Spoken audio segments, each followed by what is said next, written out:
Assalamualaikum warahmatullahi wabarakatuh.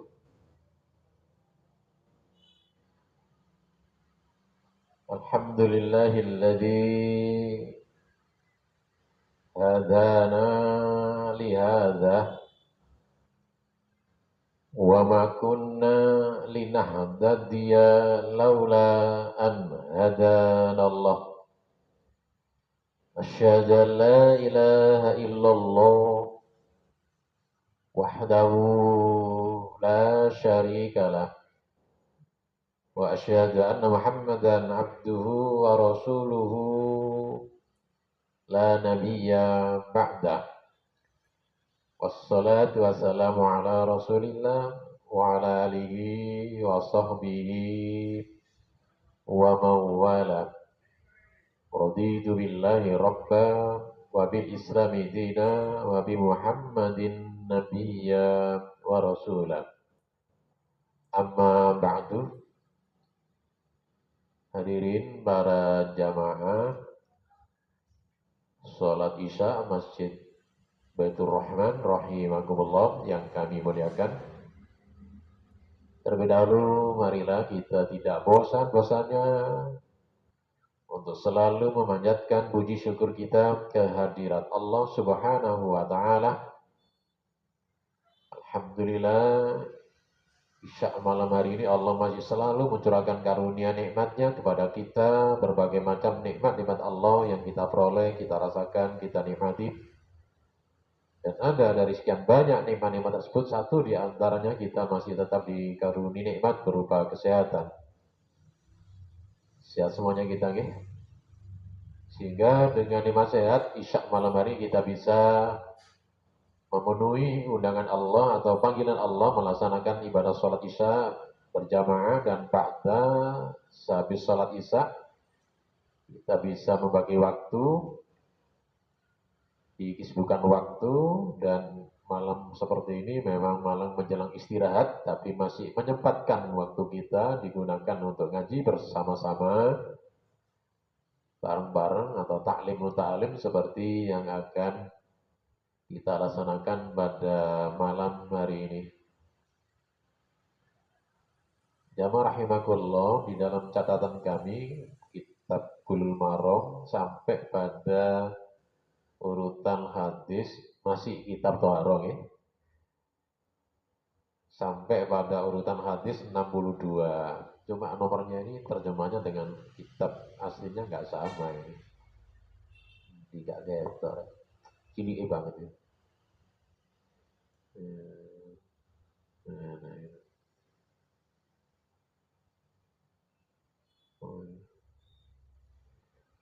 Yaitu tentang masalah doa atau bacaan sak mantuni wudu. Yang pertama dulu yang sudah kita bahas yaitu hadis yang diceritakan, dituturkan oleh sahabat Umar bin Khattab, di mana Rasulullah memberikan tuntunan saat kita sehabis wudu, doanya diantaranya adalah asyhadu alla ilaha illallah wahdahu la syarikalah wa asyhadu anna Muhammadan abduhu wa rasuluh. Ini hadis yang tersahih, diriwayatkan oleh Imam Bukhari dan juga oleh Imam Muslim. Dan yang lainnya juga ada. Tapi biasanya kalau ulama-ulama, kalau hadis itu sudah tercantum di Bukhari dan Muslim, sudah mencukupi mewakili dari semua kitab-kitab ahli hadis. Kecuali kalau di Bulughul Maram ditulis semuanya itu. Ini hadis yang terkuat. Barang siapa yang baca doa tadi, maka diberikan kesempatan fadilah utamanya nanti masuk surga. Silakan pilih pintu yang mana dari 8 pintu surga tersebut. Luar biasa, ya.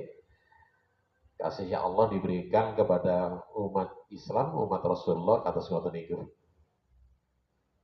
Panjenengan kalau sudah wudhu sempurna tentunya, ya. Sempurna ya tentu juga kalau ada sedapat mungkin kita lakukan cara wudhu kita, kemudian selesai wudhu membaca doa tadi, maka panjenengan mendapatkan keutamaan fadilah nanti bisa masuk surga dari arah pintu mana saja yang dipilih dari 8 pintu surga. Tidak ya, ketemu-ketemu di sini. Ini.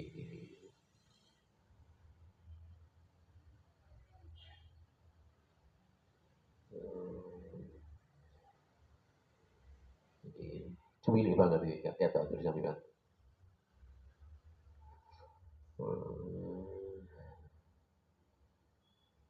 Mana ini?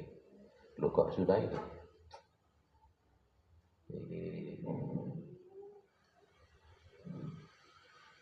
Nah ini. Kemudian hadis yang berikutnya yang ada tambahan Allahumma ja'alni minat tawabina wa ja'alni minal mutatahhirin. Panjenengan kan nanti nih, atau nih kepikiran nih. Doa Allahumma ja'alni tadi. Selain doa atau bacaan yang kami sebutkan di atas, kemudian ditambah Allahumma ja'alni minat tawabina wa ja'alni minal mutatahhirin.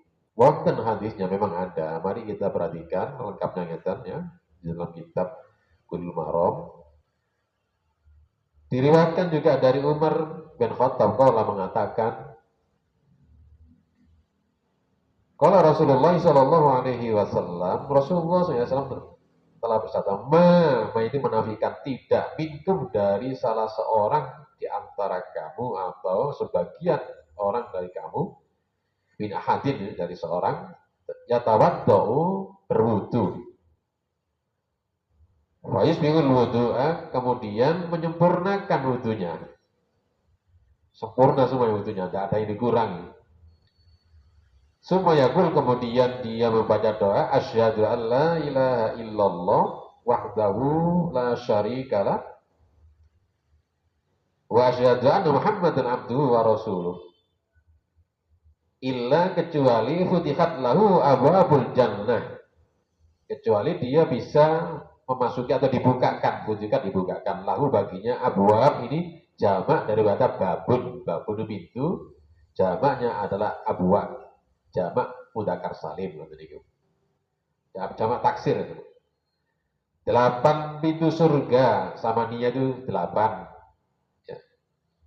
Yadkhulu dia masuk min ayya sya'a dari mana saja yang dia inginkan dari 8 pintu tersebut. Ini sahih hadisnya di Muslim ya. Kemudian wali Tirmidzi ya, ini ada tambahan dari Tirmidzi wazada menambah tambahnya doanya Allahumma ja'alni minat tawabina waj'alni minal mutatahhirin. Kalau diterjemahkan Allah ya Allah, jadikanlah aku minat tawabin, orang-orang yang senantiasa bertobat. Bukan tobat-tobatan, tobat benar maksudnya ini ya. Tawabin itu kan orang yang senantiasa bertobat. Waj'alni dan jadikan aku minal mutatahhirin, orang-orang yang senantiasa bertoharoh. Bagus artinya ini. Ini ada tambahan di Tirmidzi, tambahan tersebut. Menjadi persoalan tambahan Allah maja'alni jamaah rahimakumullah di kalangan ahli hadis dipersoalkan tambahan Allah maja'alni ini. Kenapa? Tambahan tersebut ya, diceritakan di dalam sanadnya ada seorang rawi dipersoalkan oleh ulama hadis. Siapa namanya? Abu Idris. Oleh Imam Bukhari, Abu Idris ini gak mendengar bacaan Allah maja'alni dari Umar. Makanya yang sahih tadi tidak ada tambahan Allah maja'alni minat tawabina waja'alni minal mutatahhirin. Cukup asyhadu an la ilaha illallah wahdahu la syarikalah wa asyhadu anna muhammadan abduhu wa rasuluh. Nah, itu yang sahih. Sedangkan Allah maja'alni ini bukan sahih. Kenapa? Karena tambahan tersebut Bilang riwayat Tirmidzi, dalam sanadnya ada seorang rawi namanya Abu Idris, dan Abu Idris ini kata Imam Al-Bukhari dikatakan dia juga mendengar tambahan tersebut dari Umar. Nah, maka yang sahih inilah yang sudah cukup kita amalkan, dan itulah sudah fadilahnya luar biasa. Panjenengan bisa masuk surga, pilihan pintu yang mana yang 8 panjenengan masuki. Jadi itu jamaah rahimakallah, makanya kalau kita baca di HPT kita, tuntunan tarjah kita memang tidak ada tambahan Allahumma ja'alni minat tawabina wa ja'alni minal mutatahhirin. Kenapa ya? Tahu betul karena tambahan tersebut tidak sahih hadisnya. Alhamdulillah dulu awalnya di sini ada di di jedingnya di tempat wudhu kita ada stiker, awalnya kan ada tambahan Allahumma ja'alni kata gitu. Tapi kami lihat di sana sekarang sudah dicopot, diganti yang sahih cukup asyhadu an la ilaha illallah wahdahu la syarikalah wa asyhadu anna muhammadan abduhu wa rasuluh. Nggih ngoten nggih sakniki nggih. Nah, ini bagus iki. Sampun diganti. Berarti ngoten niki memang ada respon positif. Ngeten niki pentingnya ngaji, kita perlunya ngaji. Ketika diberitahu begini, oh, alhamdulillah kepingin maju, ada perubahan, pencerahan, ya dilaksanakan. Sing repot wong sing pengku angel nuturane ngeten iki. Dikandani ngene sik gak percaya ae kadang-kadang ya, bantah tapi bantahnya gak punya ilmu, repot ngene iki. Debat kusir wah repot kan sudah begitu. Wis pokoknya ini wah repot kalau pokoknya ini. Padahal diberikan penjelasan sebagaimana tadi penjelasan yang kami terangkan oleh ulama hadis, tambahan Allahumma ja'al ini dipersoalkan tambahan tersebut di hadis, tapi hadisnya dipersoalkan. Maka ada hadis yang tidak dipersoalkan, yang sahih ya kembali ke ini. Ya sudah cukup dengan tambah tidak ada tambahan Allah menjali minat tawabina. Begitu nggih. Sampun butuh sudah tuntas selesai. Kalau ada yang mau ditanyakan kembali, ya monggo silakan. Ya wonten silakan. Ibu-ibu monggo, bapak-bapak nggih monggo. Yang lainnya monggo silakan, adik-adik monggo silakan. Sampun, buat neten kita lanjutkan berikutnya ya. Bab tentang masalah babul maksi alal khufaini, yaitu mengusap bukan dibasuh. Kalau basuh disiram, tapi diusap. Artinya usap itu tangan kita dibasahi baru diusapkan kepada anggota wudhu kita. Anggota wudhu kita itu memang ditutupi oleh khuf. Khuf itu adalah sepatu yang menutupi kedua mata kaki. Kalau sepatu biasa nggak menutupi dua mata kaki, mata kaki kita itu mata nih, itu mripate. Maksudnya disebut mata kaki gitu nih. Nek cara Jawa napa niku? No? Cara Jawa mata kaki napa niku? Lho kok kalau bahasa putih kalau nih? Kemiren, nah nih kemiren cara Surabaya. Jawa Surabaya. Soalnya kalau alih untuk Surabaya, makanya kalau kelahiran Surabaya, Surabaya asli, arek. Kemiren, nah kemiren gitu. Kemiren ini di mata kaki, mata kaki. Kalau misalnya ada sepatu tidak menutup mata kaki, bukan sepatu boot, bukan khuf itu. Khuf itu adalah sepatu yang menutupi kedua mata kaki kita, termasuk juga al-jawrab. Jawrab itu termasuk apa? Nopo, kaos kaki. Kalau kaos kaki misalnya nggak sampai menutupi mata kaki, boten termasuk kategori syaratnya untuk diusap. Tapi kalau misalnya kaos kaki kita menutupi mata kaki itu termasuk kategori khuf. Nah, maka di sini adalah cara wudhunya memang istimewa. Ada cara tersendiri, tidak disiram tapi diusap, dan itu pun juga ada cara-caranya. Mari kita perhatikan penjelasan hadisnya. Ini kita lihat di sini.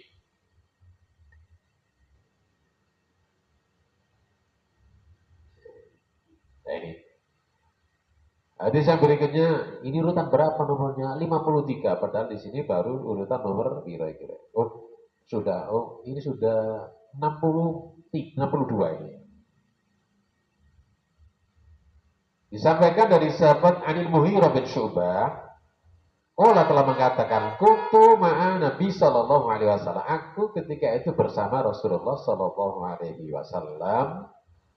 Fatawaddoa, maka Rasulullah berwudu. Bahwa itu lianzi'a khufai. Aku ingin melepas sepatu bootnya. Karena ketika itu Rasulullah wudu gak sepatu boot, tapi gak dilepas. Oleh Mughirah dikluk, itu mau dilepas sepatunya Rasulullah tadi itu. Jadi Rasulullah itu wudu, pas wudu, gaya sepatu boot ya. Oleh Mughirah jongkok itu mau dilepas sepatunya Rasulullah tadi itu. Pakola, maka Rasulullah bersabda, "Deka, da'uma, ojo dilepas keduanya tadi itu." Kenapa? Ini sesungguhnya aku, kata Rasulullah, adkhul tuha, ketika kami menggunakan, maksudnya sepatu tadi, kakiku kamu masukkan ke dalam satu boot tadi itu adalah thahirata ini, dalam keadaan kamu berwudu. Nah ini. Jadi kalau panjenengan misalnya sehabis wudu, kemudian wudu menggunakan kaos kaki yang menutupi mata kaki, atau sepatu boot artinya sepatu yang menutupi kedua mata kaki, maka panjenengan seperti Rasulullah mengatakan ini, gak dilepas betul apa. Masalahnya kemudian Rasulullah bukan dibasuh sepatunya, tapi diusap alaihima, di atas keduanya tadi itu, diusap. Artinya tangan kita dibasahi, kemudian diusapkan di atasnya itu. Oke. Lalu bagaimana cara mengusapnya? Tidak dikerangkan, nanti akan kita baca semuanya, tidak berkali-kali. Beda kalau panjenengan membasuh kaki normalnya berapa kali? 3 kali. Ini tidak diusap karena tidak ada keterangan berkali-kali, cukup sekali. Dan caranya dalam hadis lain ya, tangan kanan kita dibasahi, kemudian setelah ada airnya basah diusapkan bagian kaos kaki atau sepatu boot yang kanan dulu di atasnya itu. Lalu yang kiri bagaimana? Tangan kiri kita dibasahi dengan air, kemudian tangan tadi diusapkan bagian atas sepatu boot atau kaos kaki. Begitu caranya itu. Tapi tadi dengan syarat panjenengan wudu dhisik normal. Setelah wudu panjenengan menggunakan kaos kaki atau sepatu boot. Begitu caranya. Ya. Hadisnya sahih, muttafaqun alaih. Diriwayatkan oleh Imam Bukhari dan Imam Muslim. Ingat ya rahimakumullah, kalau kita sedikit belajar ilmu hadis, Imam Bukhari, Imam Muslim kalau meriwayatkan dua-duanya itu disebut dengan istilah berbeda-beda. Kadang disebutkan nilai yang tertinggi muttafaqun alaih. Di bawah muttafaqun alaih akhrajahu syaikhani, tidak ada itu. Ini hadis ini diriwayatkan oleh 2 syekh, yaitu ahli hadis Imam Bukhari dan Imam Muslim, atau akhrajahu Bukhari wa Muslim begitu. Atau akhrajahu itu, begitu istilah. Tapi yang tertinggi ketika disebut muttafaqun alaih itu. Disepakati, maksudnya sepakat bagaimana? Apakah misalnya Bukhari Imam Muslim dua-duanya mencari hadis kemudian ketemu? Enggak. Ini ada ilmu tersendiri dalam membuat istilah-istilah hadis yang diceritakan, dituturkan oleh Imam Bukhari dan Imam Muslim. Jadi muttafaqun alaih adalah suatu istilah yang sangat tertinggi derajatnya ketika hadis tadi diriwayatkan oleh Imam Bukhari dan Imam Muslim. Kadang sedikit beda lafadznya itu. Tapi perbedaannya enggak begitu menyolok atau tajam itu. Hanya menggunakan lafadz-lafadz berbeda. Tapi di Bukhari ada, di Muslim juga ada itu. Dengan lafadz yang sedikit berbeda itu. Kemudian hadis berikutnya wali arba, sedangkan riwayat 4 itu siapa? Ini sekali lagi kalau dalam istilah Bulughul Maram, 4 itu adalah Abu Dawud, Tirmidzi, Nasai dan Ibnu Majah. Sehingga disingkat diriwayatkan oleh 4. Kalau misalnya kalau kita nggak ngerti ya, ngaji Bulughul Maram, nggak ngerti ilmu hadis, kadang-kadang kita bingung 4 itu sopor ya. Nah, 4 itu berarti di sini ada penjelasan oleh Imam Riyadhus Asqalani. Maksudnya 4 itu adalah hadis ini diriwayatkan oleh 4 imam rawi hadis, yaitu diantaranya Abu Dawud, Tirmidzi, Nasai dan Ibnu Majah. Bukhari tidak ada, Muslim juga tidak ada, ya gitu. Maksudnya anhu darinya dari Syu'bah, Mughirah bin Syu'bah itu. Illa kecuali yang tidak meriwayatkan dari Imam Nasai tidak, berarti hadis ini tinggal 3 yang meriwayatkan dari 4 tadi itu. Dikurangi yang 4 dikurangi 1 Nasai, berarti hadis ini ada di Imam Abu Daud, ada Sunan Abu Daud, Sunan Ibnu Majah juga ada, Sunan Tirmidzi, Nasai tidak ada. Dalam jami sahihnya tidak ada itu. Ya, gitu. Allah Nabi SAW masaka mengusap a'la itu, a'la bagian atas khufi sepatu bootnya itu. Wasfalau dan juga bagian bawahnya itu. Wafi isnadi di dalam sanadnya hadis ini ternyata dha'fun lemah. Jadi kalau ada hadis yang menerangkan Rasulullah pernah mengusap bagian atas sepatu bootnya dan bagian bawah, memang ada hadisnya. Siapa yang mengatakan? Yaitu di antaranya Abu Dawud. Siapa lagi? Imam Tirmidzi. Siapa lagi? Ibnu Majah. Tapi ternyata di sana keterangannya oleh ulama hadis ini tidak kuat, lemah, nggak sahih itu. Maka nggak sahih, otomatis kita kembali pilihannya kepada hadis yang sahih tadi itu, yang diusap bukan bagian bawah atasnya, tapi cukup bagian atas. Karena dikuatkan lagi dalam hadis berikutnya dari sahabat Ali, nomor hadisnya 65. Annahu sesungguhnya dia mengatakan, kala mengatakan, laukan din, kata sahabat Ali, jika seandainya adanya agama, birro'i, dasarnya itu akal-akalan saja, pikiran manusia, lakana maka adanya asfalahum, bagian aspal itu bagian bawah. Insya Allah aspal itu dari bahasa Arab, aspal, karena memang di bawah aspal, tepatnya orang Jawa aspal itu. Bagian bawah sepatu but, aula itu lebih utama bil masih min a'lau daripada ngusap bagian atasnya. Memang kalau kita pikirkan, iyo sing digawe lagu itu kan sing nempel di tanah itu kan yang bawah, bukan yang atas. Lah apa yang diusap kok bukan bagian bawahnya tapi bagian atasnya. Kalau menurut akal manusia, sing pas yang waya itu adalah yang diusap sikut ini, bagian atas atau bagian nisor? Di nisor bawah. Kenapa? Karena nisor ini memang yang menginjak tanah itu. Tapi tidak, agama nggak begitu. Nggak cara mengusap sepatu kita. Ini cara aturan agama diatur ngoten niku. Ya. Jadi gitu ya. Diterangkan, wakot dan sungguh itu Rasulullah Sallallahu Alaihi Wasallam. Aku sungguh melihat Rasulullah Sallam yang satu Rasulullah ngusap, ya, ala doi kufaya. Atas luarnya, maksudnya atasnya khufnya, bukan bagian sepatu bootnya. Jadi itu agama. Wallahu a'lam bishawab. Kenapa begitu? Yaitu aturan agama. Kadang-kadang memang agama itu memang tidak bisa diotak-atik dengan akal manusia itu. Namanya suprarasional itu. Tapi kalau direnungkan jamaah rahimakumullah dalam hadis lain, memang tanah itu hakikatnya nggak najis. Ia mengatakan kotor itu kan sudah terbangun masjid kita sejak awal mulai kecil, masjid ditulisi suci. Seakan-akan kesannya yang ada tanah itu adalah kotor, najis. Kalau kotor sih mungkin boleh jadi, tapi enggak. Yang kotor itu tidak selalu najis. Buktinya apa? Kalau kita itu nyusewu, kenapa kalau kotor? Justru kalau kita itu membersihkan najis yang berat, menggunakan apa itu? Menggunakan apa? Sabun. Tidak. Menggunakan apa?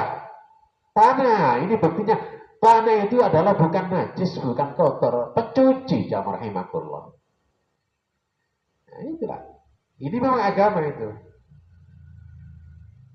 Ya itu dibuktikan. Ada kotoran misalnya paling berat, bahwa lagu namanya dalam bahasa bekinya, najis yang mau berat itu, tidak bisa dibersihkan dengan air, tidak cukup. Masih belum suci itu. Disabun, tidak cukup dengan sabun, bukan sabun. Tapi dibersihkan satu dengan apa? Tangan. Diusap, campur dengan tanah itu. Begitupun manakala kalau panjenengan ada unsur syar'i, tidak bisa menggunakan air. Menggunakan apa kita itu? Tisu? Tidak. Saya menggunakan tisu, bukan sah. Ada aturannya. Menggunakan apa itu? Debu. Sopo ngomong debu itu nggak kotor. Debu kotor. Buktinya dibersihkan kalau nempel-nempel di perkakas kita. Kotor kan memang kotor, tapi ternyata tidak dalam arti apa namanya hakikat. Hakikatnya debu tidak kotor. Itu sebagai pencuci. Toharo kita manakala kalau kita tidak bisa tohara menggunakan air, menggunakan debu, menggunakan tanah, atau menggunakan turab itu dalam bahasanya itu. So'id dalam bahasa Al-Quran, ya, pasir dan macam-macam itu. Turab bisa dengan tanah atau apa? Debu ya. Itulah jamaah rahimakumullah. Memang agama begitu mengaturnya. Ya jadi itu. Makanya kalau sudah contoh Rasulullah begini, jangan coba-coba. Aku kok gak sek rek. Kok bagian di sore kok gak diusap-diusap boten. Tetap kita ngikuti Rasulullah manakala kalau panjenengan saat berwudu dan wudunya panjenengan menggunakan kaos kaki, yang kaos kaki tadi itu tentu di sini gak usah lubang, tetap menutupi kedua mata kaki, atau sepatu boot, sepatunya tadi itu adalah menutup kedua mata kaki. Gak usah dilepas, tetap dipakai saja itu. Gak disiram, diusap bagian atasnya. Begitu nggih. Hadisnya sahih, Hasan di sini. Akhraj Abu Dawud, di Abu Dawud saja di sini, yang lain tidak ada. Biisnadin Hasan, dengan sanad Hasan. Hasan adalah derajat tidak sampai sahih. Ya, syarat sahih memang tidak memenuhi syarat, tapi hadis ini makbul, bisa diterima, bisa diamalkan, bisa menjadi istilah dalil untuk berhujjah, mengambil istifad hukum. Hasan boleh diamalkan, ya, untuk dijadikan dasar dalil kita beribadah. Kita lanjutkan hadis berikutnya, jamaah rahimakumullah, ya. Nah, ini dia. Ini. Nah, ini. Oh iya, kayak apa ya? Ini banget tadi. Nah, ini ini. Ya, ini tadi ya. Laukanat din tadi, jika seandainya agama birro'i, dengan dasarnya manusia, atau ro'yun ini kan akal manusia, pikir manusia itu. Maka yang layak mengusap sepatu itu bukan bagian atas, tapi bagian bawah. Tapi tidak, kata Ali tadi ya. Rasulullah ketika mengusap bukan yang atasnya, bukan yang bawahnya diusap, tapi bagian atasnya. Kita lanjutkan hadis berikutnya. Nomor urutnya adalah nomor 66 di sini, beda nomornya. Ini 50 wira, 56. Siapa yang selisihnya 10 nomor itu. An Sofyan bin asal itu.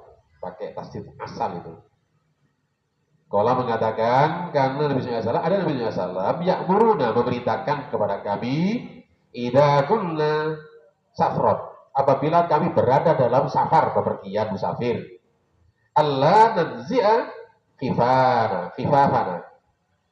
Kami dilarang untuk melepas sepatu boot kami. Nah, dilarang, kata Rasulullah. Kenapa? Boleh jadi larangan tersebut adalah merepotkan, dicoplok, dilepas, diropok, ya. Berapa kali?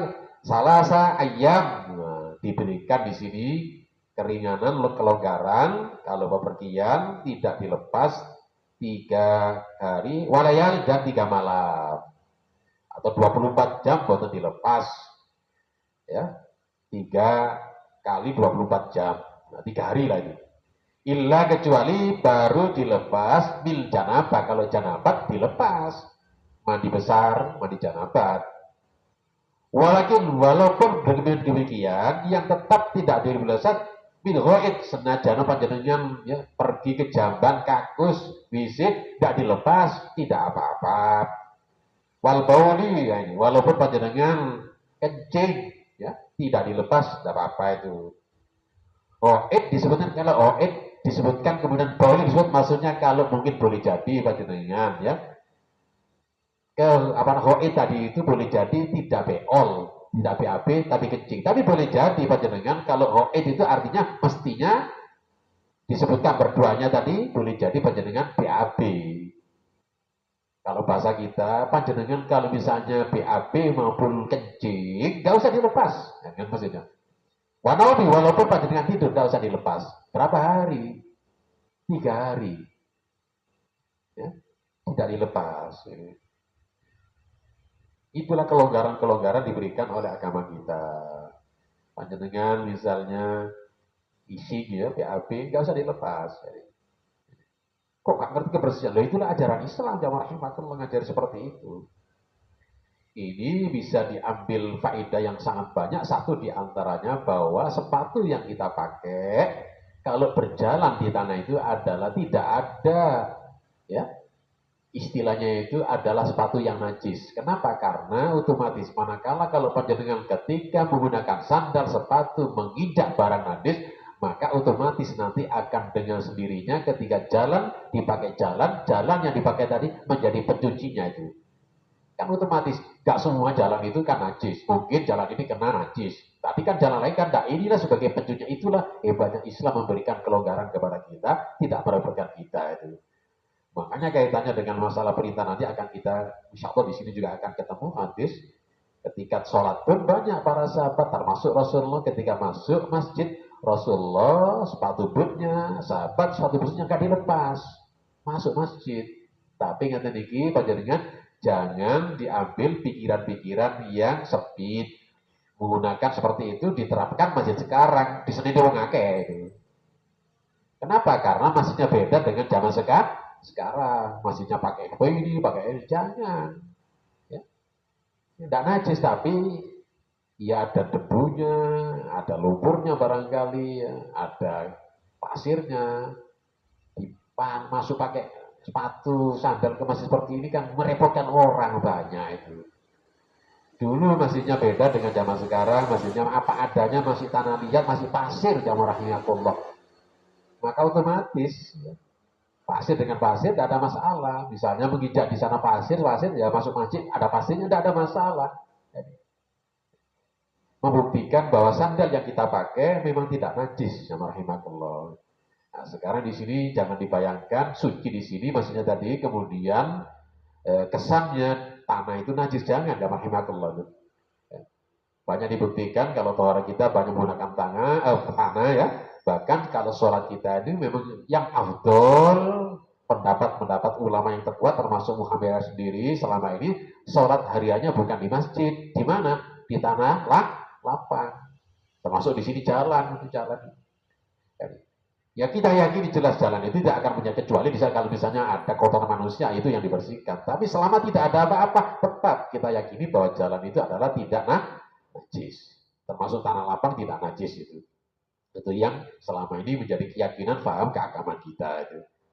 Dibuktikan seperti itu. Dan Rasulullah memang sholat hari raya tidak pernah di masjid kecuali hanya satu kali. Di Abu Dawud itu menjadi persoalan juga artinya kecuali hujan. Selama tidak ada hujan Rasulullah tidak ada cerita Rasulullah sholat hariannya itu di masjid. Rasulullah tempatnya yang sekarang mungkin panjenengan kalau misalnya pernah umroh, pernah haji, silakan atau mungkin belum pernah ke sana, monggo panjenengan supaya kita nanti mungkin insya Allah kita akan semuanya ke sana insya Allah gitu ya.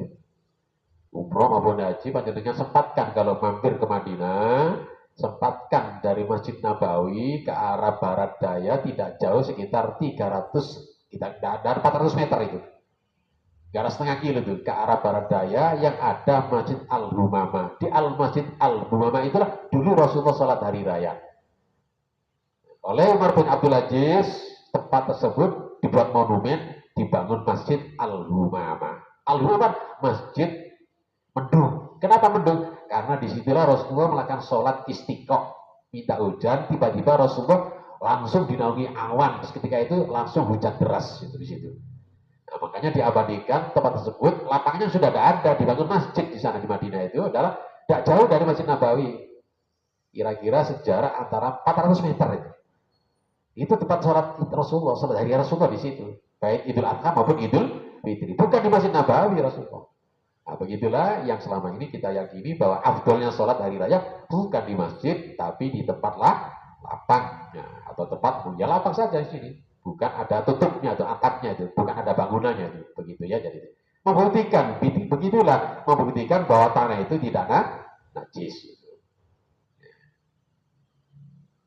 Ya, jadi itu ya. Kita lanjutkan tadi ya. Hadis dari akhrajun Nasai wa Tirmidzi. Jadi dikeluarkan atau diriwayatkan oleh Imam Nasai dan Tirmidzi. Walafdulahu dan lafadznya adalah lafadz dalam Bulughul Maram adalah mengutip lafadz Imam Tirmidzi. Juga ada Ibnu Khuzaimah dan wasaqau disahihkan oleh Ibnu Khuzaimah pula ini. Jadi ya. Jadi kalau panjenengan menggunakan sepatu boot ya, kalau bepergian 3 hari 3 malam nggak dilepas tidak apa-apa.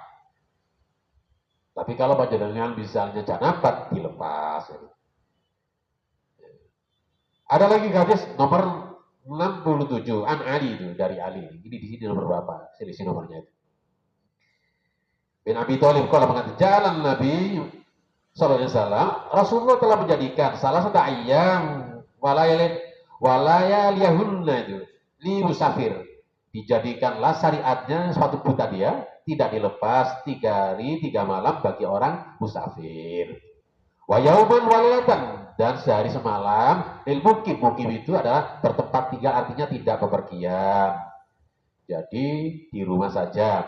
Waktunya pendek sehari semalam atau 24 jam. Gak usah dilepas. Tidak apa-apa itu. Ya. Kenapa begitu? Itu tuntunan agama kita, berikan keringanan, kelonggaran kepada kita. Memang memang di sana itu seringkali cuaca itu tidak menentu. Kadang musim-musim itu memang dingin sekali, kadang panas sekali. Makanya Rasulullah sering menggunakan sepatu yang menutupi pakai kaki. Kemudian saat Rasulullah misalnya menggunakan sepatu tadi ya, saat wudhu kemudian batal wudhunya Rasulullah tidak dilepas. Jadi dipakai terus ya. Hadisnya sahih ini. Ya, ini. Yakni apa? Yakni di sini fil masil alal khufain, yaitu ketika kita mengusap sepatu boot tadi duanya. Akhrajahu Muslim. Riwayatnya diriwayatkan oleh Imam Muslim. Hadis berikutnya dari Sauban, ini kita lanjutkan ini dari mana ini? Sauban ini. Ini nomor berapa ini? Nomor 58 ya. Ini nomor 68. Saufan kalau mengatakan bahasa Rasulullah SAW, Rasulullah mengangkat atau mengutus sarian pasukan atau pasukan tempur gitu. Ada mengatakan sarian itu pasukan yang dirahasiakan oleh Rasulullah itu. Orang-orang khusus, yang lainnya tidak tahu gitu. Jadi ini adalah pasukan khusus itu. Famarun kemudian memerintahkan kepada mereka ayam sahu untuk mengusap ala asoib, yaitu asoib yakni al-imamah. Imamah itu adalah surban, bukan kopiah itu. Gak usah dilepas, tapi caranya sudah diterangkan nanti insya Allah. Sudah bab masalah itu caranya kalau kita menggunakan surban, basahi, kemudian dimasukkan umbul-umbul, kemudian diusapkan bagian surban. Nanti bisa diterangkan ibu-ibu yang mungkin kerepotan melepas jilbab, apalagi misalnya tempatnya agak terbuka, panjenengan pun dilepas Bu. Jilbabnya itu ya, dipakai saja itu ketika wudhu di tempat kotor itu. Karena menjaga aurat itu lebih utama itu. Gunakanlah caranya kotor kayak wudhu dia, diusapi wudhunya, kemudian diusapkan di khimar atau apa namanya, jilbab atau kudungnya di atasnya. Gitu ya. Kemudian juga di sini wat tasafifah, dan untuk mengusap di sini dua hukumnya, yakni khifaf, maksudnya itu mengusap sepatu bootnya itu, diusap bagian atasnya itu. Hadis ini rawu Ahmad, Abu Dawud, riwayat Ahmad dan Abu Dawud, wasok aku dan disebut oleh Imam Hakim. Kita lanjutkan berikutnya, hadis berikutnya masih lengkap juga dari Umar, dari sahabat Umar mauquf.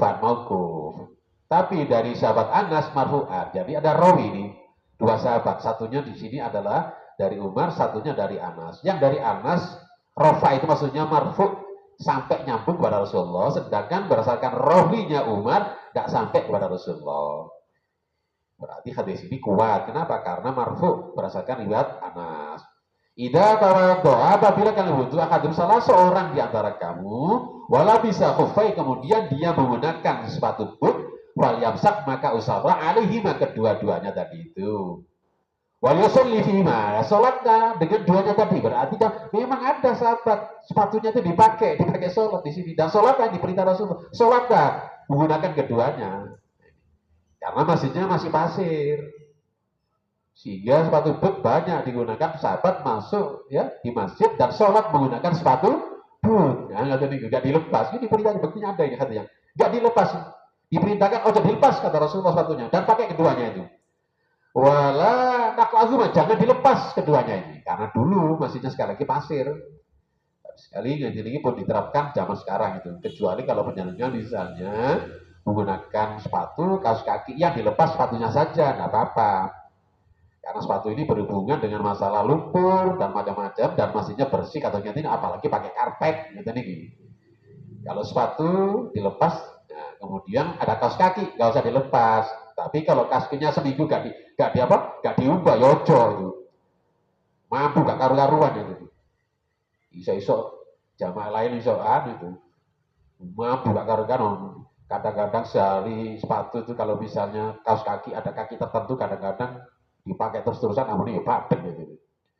Jadi ini harus dilepas kalau ini. Kenapa? Ini adalah menjaga yang utama tadi. Baunya ini kan utama dijaga. Jamaah rahimakumullah. Jangan sampai ke masjid tadi mengganggu orang lain karena bau. Bau apa saja termasuk bau badan kita. Makanya dulu ketika ada sahabat yang sehabis makan basola itu ada mengatakan bawang bombay. Ya termasuk bawang lah. Kan ini memang orang kalau makan bawang itu kadang-kadang kan memang digelalap tuh. Ini pengaruh pada keringetnya baunya orang itu pengaruh. Gak enak. Kata Rasulullah, ojo masuk masjid. Nah ini. Padahal masuk masjid itu diperintahkan untuk sholat jamaah. Tapi kenapa? Gak oleh. Karena dia ganggunya tadi ganggu orang. Sehabis makan-makan yang misalnya mengeluarkan keringatnya gak enak tadi itu. Nah bayangkan. Fadilahnya memang sholat berjamaah. Tapi gara-gara dia tuh makan bakso atau misalnya bawang-bawangnya atau apa saja kalau bahasa kita itu. Bahan yang dimakan kemudian mengeluarkan keringat yang gak enak. Ojo masuk masjid, ojo masuk sholat jamaah itu. Sekarang bandingkan. Ketika panjenengan nyuwun sewu, adakah bau rokok baunya wangi itu? Enter rokok baunya wangi itu. Itu enter rokok wangi. Walaupun rokok itu menjadi perdebatan dari Muhammadiyah, hukumnya jelas Muhammadiyah, yang lain tidak. Rokok Muhammadiyah itu haram jelas Muhammadiyah fatwanya itu. Kemudian tarja itu. Bedakan itu. Rokok jamaah rahimakallah nyun sewu. Orang perokok itu nyun sewu ya opo.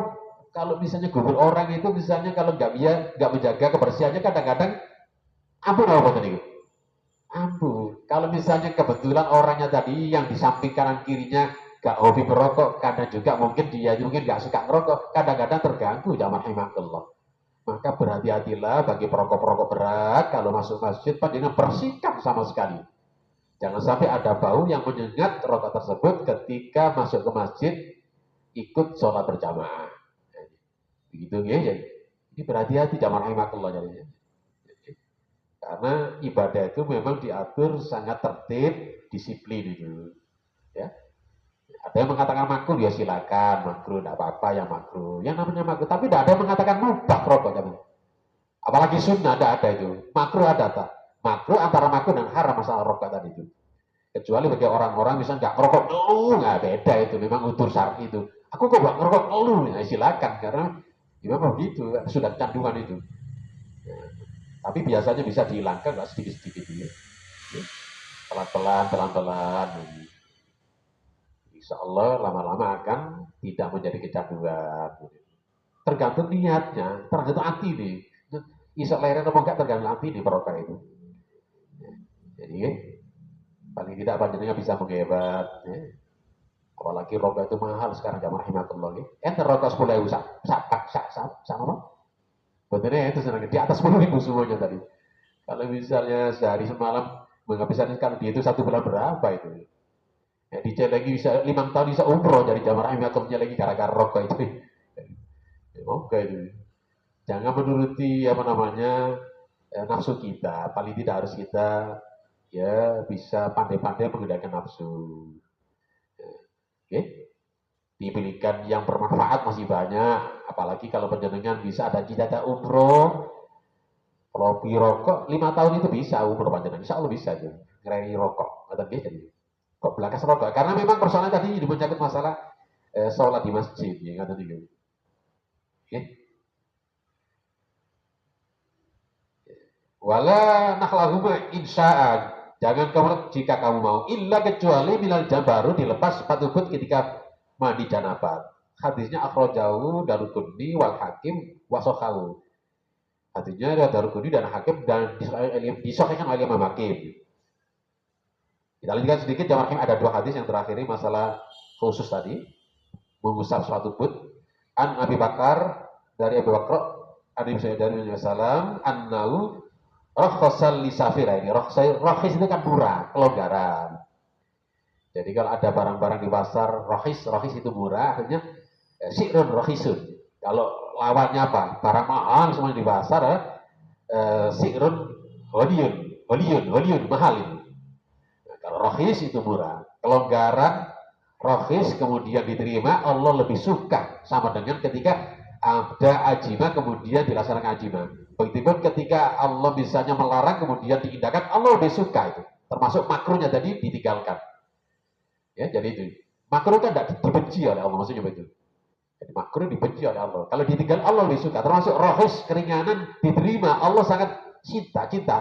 Ketika keringanan diterima oleh hambanya. Yang tadi kita masuk keringanan ini. Nah, yang tadi. Allah rakhasa lisafir, diberikan keringanan bagi musafir salah ayam walayaliyahun itu. 3 hari 3 malam itu. Wali mungkin bagi orang yang tinggal di rumah, yauman waliyatan sehari semalam itu. Ida tatoharna ketika menggunakannya tadi, ya, kalau bisa khutfahu, yaitu ketika bersuci saat menggunakan sepatu boot tadi itu. Ayam saka diusapnya adalah alihima keduanya tadi atasnya, bukan bagian bawahnya. Akhrajahu Daruqutni wa sahahu Ibnu Khuzaimah. Jadi hadis Daruqutni disebutkan. Yang terakhir hadisnya ini bab masalah tadi. An Ubay bin Imarah. An-Nau qala mengatakan, "Ya Rasulullah, amsahu ala khufaini." Apakah saya harus mengusap bagian atas sepatu boot? Qala Rasulullah, "Na'am, oh iya itu." Qala yauman kata Rasulullah. Yauman maksudnya ini adalah pertanyaan, ayam apakah sehari? Qala na'am, ya sehari itu. Qala wa yaumain, ada 2 hari itu. Qala na'am, ya itu. Qala ya wa salasa ayam, apakah 3 hari? Qala na'am, ya itu. Wa masyita, jika kalian mau. Akhrajahu Dawud wa qala di sini laisa biqawiyun, hadisnya tidak kuat, artinya lemah. Jadi ada kebebasan tadi sehari, 2 hari, 3 hari, atau bebas ketika tidak mungkin ada hadisnya, tapi boten iya. Yang kuat hanya sehari semalam kalau kita di rumah. Saat kita tidak melepas sepatu boot, ya, kalau kita batal wudunya tidak dilepas, memang diberikan rukhsah keringanan oleh agama kita sehari semalam saat kita tidak bepergian. Sampai di sini dulu hadis tentang masalah apa namanya tadi, bab masalah mengusap sepatu boot tadi. Monggo barangkali kalau ada yang mau ditanyakan, monggo silakan. Oke, silakan. Monggo. Waalaikumsalam warahmatullahi wabarakatuh. Monggo, Pak. Nggih. Gak enak sih, Kak ketok iki. Nggih. Apa itu, Bang? Nggih, monggo. Sing takon iki. Nggih, napa? Nggih.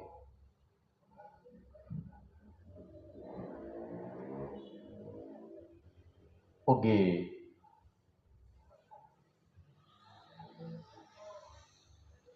Nggih. Tempes nggih. Nggih. Kalau misalnya nyun sewu, memang kita tidak bisa tuntas kalau apa namanya sehabis kencing, terutama usianya pun udur, kepala 6 minggu kadang-kadang gak bisa tuntas.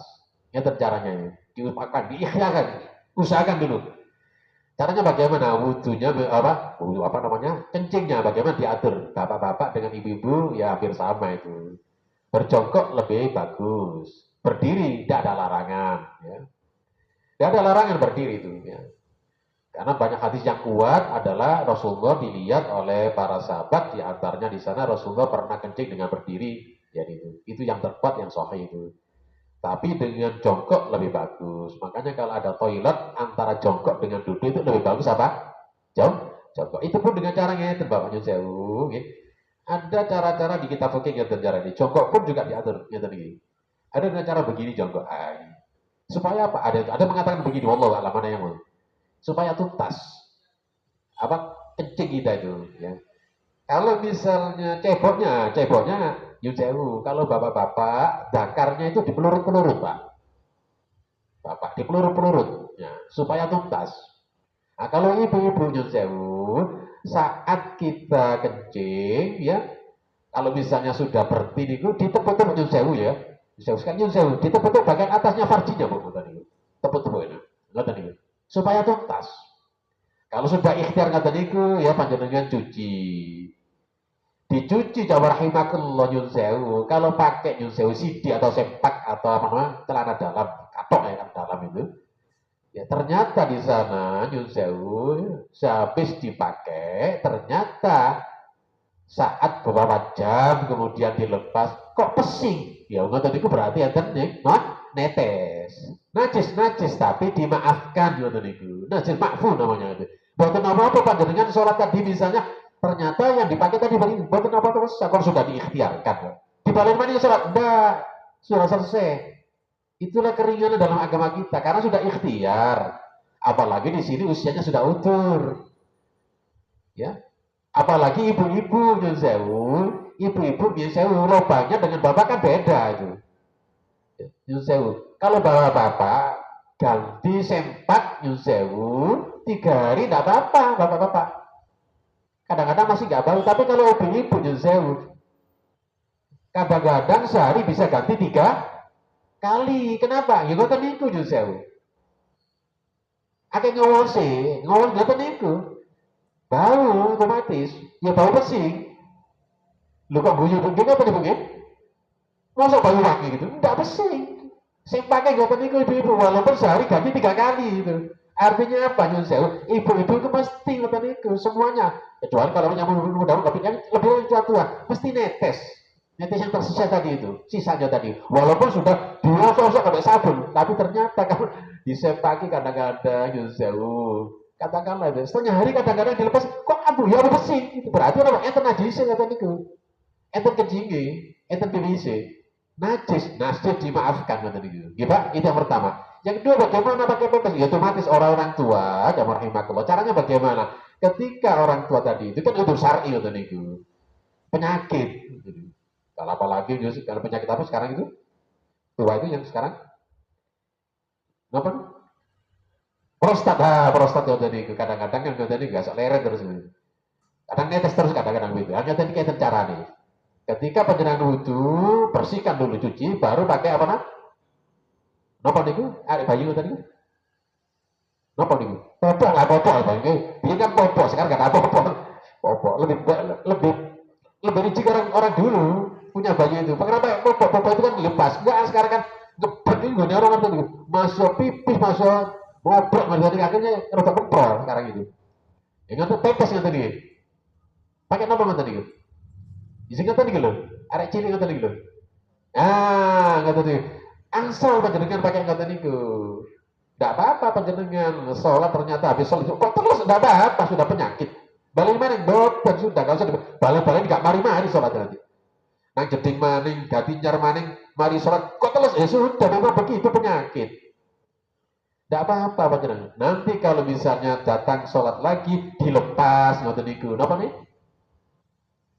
Dilepas ganti nyar maning, dicuci ganti yang baru lagi. Ngoten carane. Nggih. Saya dipahami ngoten gitu. Nah, ngoten. Ibu nggih ngoten sami mawon ibu itu. Jadi jamaah rahmatullah boten napa. Kalau misalnya panjenengan sudah diikhtiarkan, tapi kalau sembrono angger nyuci biasa caranya kencing nggak diatur desa karmedeo kadang-kadang kemudian ceweknya nggak diatur ya akhirnya itu namanya sembrono tenang isap sembrono tadi itu yang sudah hati-hati saja kadang-kadang nyun sewu yang sudah dicuci disabun kadang-kadang nyun sewu masih ada terasa bau besi jelas nanti itu memang sisa-sisa kencing nggak apa-apa tapi kalau sembrono tenang sembrono isal nggak boleh sembrono cuci nggak sakar video cewek kemudian cara kencingnya nggak sakar video ya itu buat nangsang kata niku ya apalagi di sini panjenengan nyun sewu rata-rata di sini orang-orang modern WC-nya klosetnya itu bukan jongkok tapi apa doprok ngoten doprok susah tuntasnya kalau doprok itu ya kalau begitu bisa dituntaskan dengan apa mungkin cara berdiri kenapa doprok ngoten ini doprok nunggu ngoten ini ngoten bisa tuntas nah berdiri berdiri. Tapi kalau misalnya jongkok, jelas nanti bisa tuntas jongkok itu. Apalagi jongkoknya tadi diatur ya, kakinya diangkat satu atau bisa tuntas. Nah, nanti kalau sudah misalnya Selesai pun ada di mek-mek saya ibu di mek-mek dulu yang kata niku. Kalau bapak ini ada kan di pelurut-pelurutnya. Nah, nanti mencuci juga begitu, dicuci. Ya, kata niku caranya. Demikian sakit dipahami kata ini. Nah, monggo yang lain barangkali monggo silakan. Kalau ada lain monggo silakan. Cukup. Alhamdulillah ya. Titik-titik mawon, nggak usah akeh-akeh, bosan akeh-akeh. Titik-titik bisa difahami nyantol alhamdulillah. Kemudian kalau bisa setelah paham, utamakan kita yang belum tahu ya kita amalkan karena sudah punya ilmunya. Ya, kemudian kalau barangkali Nyun Sewu, kalau ilmunya tadi mungkin ada yang lama seperti ini caranya ternyata ada ala ilmu baru, ini yang bagus, monggo yang baru ini harus kita pakai. Itulah orang-orang yang mau maju di dalam beragama itu. Pun gini jangan dilihat dulu. Wong tuamu gini, ojo. Kita punya ilmu, coronya harus ada kemajuan-kemajuan. Beragama kan begitu. Sholatnya kajian guru gak ada perubahan ternyata diteliti, dicermati, kok akeh sing salah, akeh keliru. Nah, itu harusnya dirubah. Itulah pentingnya kalau kita belajar, pentingnya kita ngaji. Makanya Rasulullah memberikan masalah luar biasa ke orang-orang yang suka ngaji, nanti masuk surga itu panjenengan caranya mboten ribet. Ibaratkan kalau jalan di darat, masuk jalan sing mboten itu hambatan. Jalan apa niku? Nah, ngoten niku. Ibaratnya nanti itu langsung panjenengan tidak ada hambatan, itu sudah dipermudah oleh Allah nanti di akhirat ketika masuk surga pada saat di dunia sergap ngaji ngoten niku. Ada yang lebih hebat lagi kalau panjenengan mau ini. Selain itu apa ini? Kalau panjenengan bisa membersihkan tauhidnya dari syirik yang sekecil apapun, panjenengan masuk surga, nggak ada hisab, hisab nggak perlu lagi, nggak butuh hisab. Padahal hisab itu pasti, nggak ada hisab. Bahkan nggak mampir neraka, nggak ada mampir neraka, nggak perlu, nggak ada hisab, nggak ada adab. Ketika ada seorang yang nanti bisa mensikapi sebagaimana 70.000 orang, ini bukan angka pasti, bukan angka mati. Berarti ini balagh artinya bisa berlipat-lipat dari 70.000 orang nanti. Bisa mungkin 7 juta, mungkin juga mungkin 7 miliar. Masuk surga, tidak ada hisab, tidak ada adab. Siapa itu? Yaitu orang-orang umat Rasulullah yang mempertahankan, membersihkan tauhidnya dari syirik sekecil apapun. Dijamin kata itu. Itulah orang-orang hebat. Mudah-mudahan kita masuk golongan nanti. Amin ya. Amin. Demikian. Mudah-mudahan apa yang kami berikan pada kesempatan kajian malam hari ini bisa sedikit menambah ilmu, bisa mencerahkan kita, bisa memberikan penguatan-penguatan terhadap pemahaman hadis-hadis Rasulullah yang terdapat di dalam Kitabul Maram. Apabila ada yang keliru hilaf sebagai manusia biasa, kami sadar banyak salahnya, banyak hilafnya, maka kami mohon maaf yang sebesar-besarnya. Akhirnya billahi taufik walhidayah. Assalamualaikum warahmatullahi wabarakatuh.